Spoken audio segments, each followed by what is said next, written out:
ولقد آتينا لقمان الحكمة أن اشكر لله ومن يشكر فإنما يشكر لنفسه ومن كفر فإن الله غني حميد.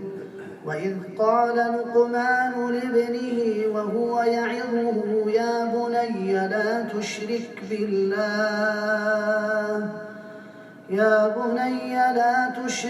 بالله إن الشرك لظلم عظيم.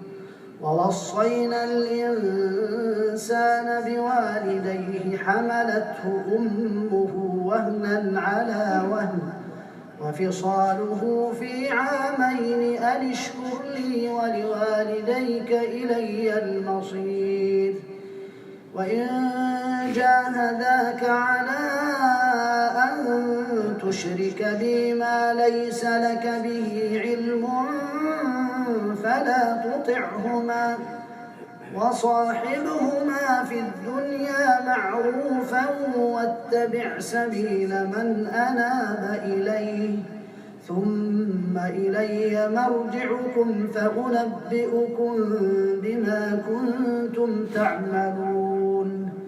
يا بني إنها إن تك مثقال حبة من خردل فتكن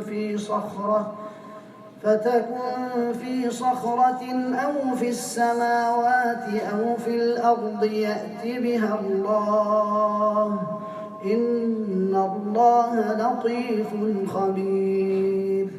يا بني أقم الصلاة وأمر بالمعروف وانه عن المنكر واصبر على ما أصابك إن ذلك من عزم الأمور.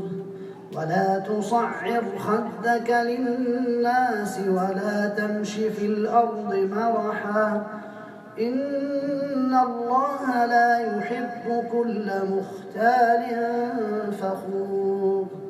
واقصد في مشيك واغضض من صوتك إن أنكر الأصوات لصوت الحمير.